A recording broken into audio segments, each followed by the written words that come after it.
Hello friends, இன்றைக்கி கிளாஸில் என்ன பார்க்க போகிறோம் அப்படின்னா பட்டன் ஹோல் எப்படி வைக்கிறது அப்படிங்கிறத பார்க்க போகிறோம். அடுத்த கிளாஸில் வந்து ஹெம்மிங் எப்படி பண்ணுறது அப்படிங்கிறத பார்க்கலாம். அதுக்காக நான் இப்போ வந்து ஒரு ஊசியில் டபுளா நூல் போட்டு எடுத்து நாட் போட்டு வச்சுருக்கேன்.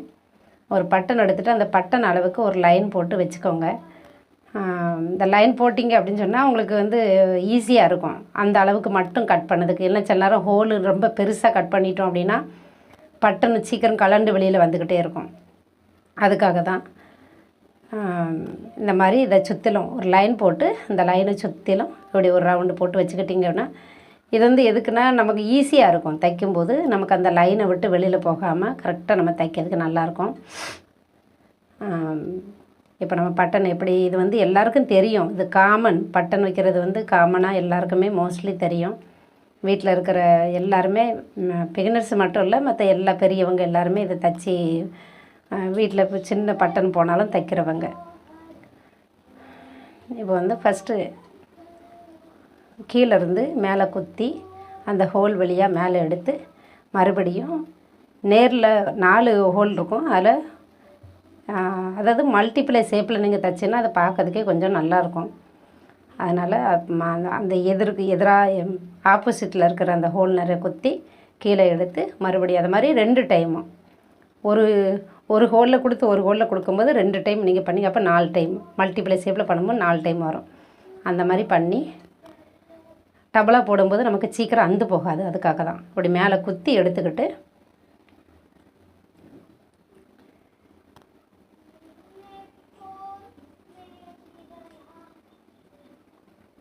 பாருங்கள் ஆயிட்டு 4. இப்போ பட்டனுக்கு கீழோடி லைட்டாக பட்டனுக்கு கீழோடி கீழே போகக்கூடாது. அதில் அந்த கீழோடி அப்படி குத்தி அப்படி எடுத்துக்கிட்டு இப்போ நம்ம பூ எப்படி கட்டுவோம், கை அப்படி உள்ளே விட்டு அந்த மாதிரி உள்ள அப்படி ஒரு இழுப்பு இந்த மாதிரி இழுத்துட்டிங்க அப்படின்னு சொன்னால் அது பாட்டில் பட்டன் வந்து நல்லா ஸ்ட்ராங்காக இருக்கும். அதுக்காக தான் இப்போ கட் பண்ணி விட்டுறலாம். இவ்வளோ தான் பட்டன் வந்து ரொம்ப ஈஸி தான். இப்போ பட்டனுக்குள்ள ஹோல் மட்டும் நம்ம எப்படி தைக்கலாம் அப்படின்னு பார்ப்போம்.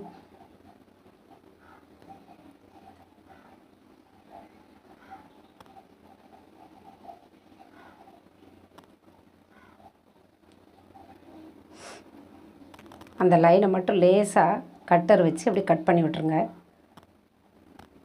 நல்லா கட் பண்ணி விட்டுறணும். கட் பண்ணி விட்டுட்டு நம்ம ஃபிங்கரை விட்டு கீழோடி நம்ம விரலை விட்டு பார்த்தோம் அப்படின்னு சொன்னால் அதில் ஹோல் தெரியும். இப்போ நீங்கள் அந்த லைன் சைடில் லைன் போட்டிருக்கோம் பாருங்கள், அந்த லைன்லேருந்து கீழேருந்து மேல்நிக்க குத்தணும். அப்படி குத்தி எடுத்துட்டு லைனை பாருங்கள், கவனமாக பார்த்து பண்ணுங்கள். ஏன்னா ஊசியில் நமக்கு வந்து சில நேரம் நாட்டு விழுந்துடும். அந்த நூல் வந்து கரெக்டாக இல்லை அப்படின்னா நாட்டு விழுந்துடும். அதனால் நாட்டு விழாதபடி நீங்கள் பார்த்துக்கோங்க.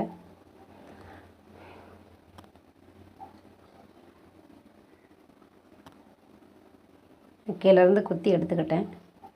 எடுத்துட்டு அதே லைனில் மறுபடி கீழேருந்து அந்த லைன் நேர மறுபடி ஒரு குத்து கீழ்நிக்க குத்தி நம்மளை நம்ம எந்த பக்கம் இருக்கோமோ அதை மாதிரி இப்படி குத்தி இங்கிட்டு இழுக்கணும். ஆப்போசிட் சைடில் அப்படி இழுத்துக்கோங்க. இழுத்துருக்கேன் பாருங்கள், அந்த சைடில் எடுத்துக்கோங்க. எடுத்துட்டு மறுபடியும் பக்கத்தில், ஏன்னா ரொம்ப தூரத்தில் இழுக்கக்கூடாது, பக்கத்தில் சின்ன நாட்டாக சின்னதாக ரொம்ப தள்ளி பண்ணினீங்க அப்படின்னா கலக்க விழுந்துச்சு அப்படின்னு சொன்னால் தையல் ஸ்டிச்சிங் வந்து நல்லா இருக்காது. அப்படி இழுத்து இங்கே பார்த்து இழுத்துறணும். இந்த ஹோல் இருக்குது பாருங்கள், ஓட்டை இருக்குல்ல, அந்த ஓட்டை இருக்கிறதுக்கு பக்கத்தில் அப்படி இங்கே நீங்கள் இழுத்துட்டிங்க அப்படின்னா அது லைனாக உங்களுக்கு ஒரு நம்ம லூப்பெல்லாம் பண்ணும்போது ஒரு ஷேப் கிடச்சிது பாருங்க அழகாக, அந்த மாதிரி கிடைக்கும் லைனாக. இங்கே வந்து லைன் மாறிடக்கூடாது. ஒரு ஸ்டிச்சு கலக்க ஒரு ஸ்டிச்சு அப்படி போடக்கூடாது. பக்கத்தில் கொஞ்சம் மட்டும் கேப் இருந்தால் போதும். அந்த அளவுக்கு அப்படி நீங்கள் தைங்க.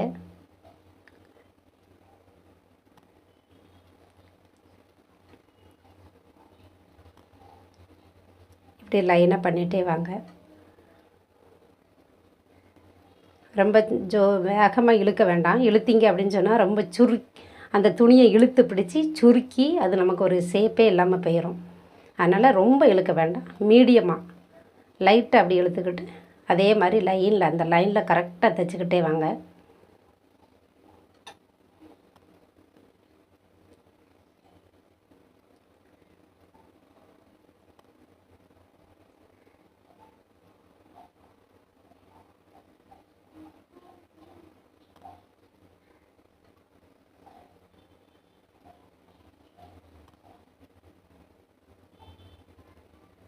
பாருங்கள் எவ்வளோ பக்கத்தில் இந்த ஊசியை கொடுக்கேன் அப்படிங்கிறத பார்த்துக்கோங்க. அப்படியே உள்ளே விட்டு ஊசிக்குள்ளே நூலை விட்டு அப்படியே எடுத்துருங்க. ஒவ்வொரு டைமும் குத்தும்போது ஊசிக்குள்ளே நூல் விட்டு எடுக்கணும்.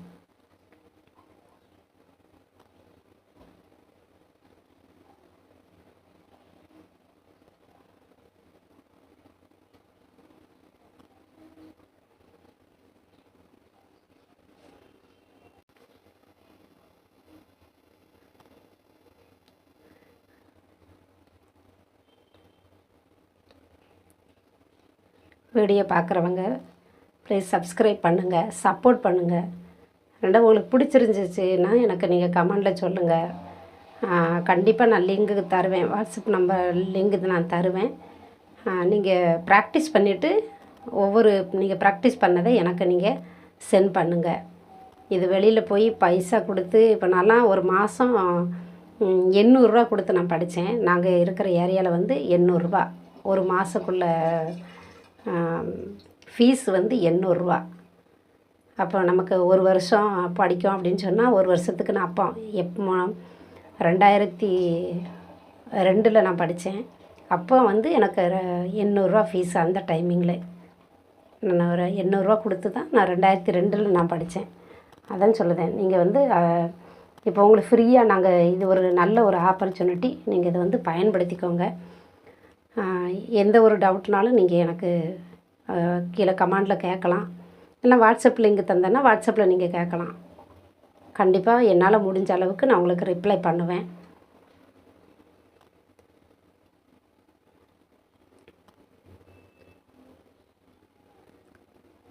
இந்த மாதிரி ஃபுல்லாக கொடுத்து எல்லாத்தையும் ஒவ்வொரு லைனாக 2 சைடும் அந்த லைன் நேராக தைச்சி எடுத்துக்கிடலாம்.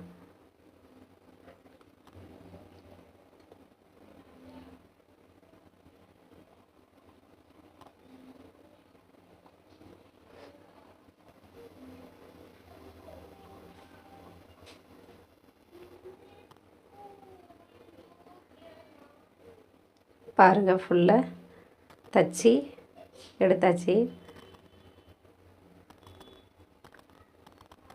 வீடியோவில் தெரியுதா என்னன்னு தெரில. பாருங்கள் எவ்வளவு நீட்டாக வந்திருக்குன்னு பாருங்கள். இந்த மாதிரி நீங்கள் ஃபுல்லாக தைச்சி லைன் அப்படி தைச்சி எடுத்துக்கோங்க. பாருங்கள் இவ்வளோ கேப் இல்லாமல், அதாவது இடம் விடாமல் தைச்சதுனால தான் லாஸ்ட்டில் இந்த முடிவில் ஒரு எண்டு நாட் போட்டு எடுத்துக்கிடலாம். இப்படி இங்கே கொஞ்சம் லைட்டாக இடம் விடுங்க. ரொம்ப கேப் விட்டு அப்படி தைச்சிங்க அப்படின்னு சொன்னால் அதை பார்க்க நீட்டாகவும் இருக்காது, ஒரு மாதிரி கசகசன்னு தெரியும். அதை மாதிரி இழுத்து தைச்சிங்க அப்படின்னா அதை சுருக்கி பிடிச்சிக்கிட்டு இருக்க மாதிரி இருக்கும். பாருங்கள் எவ்வளோ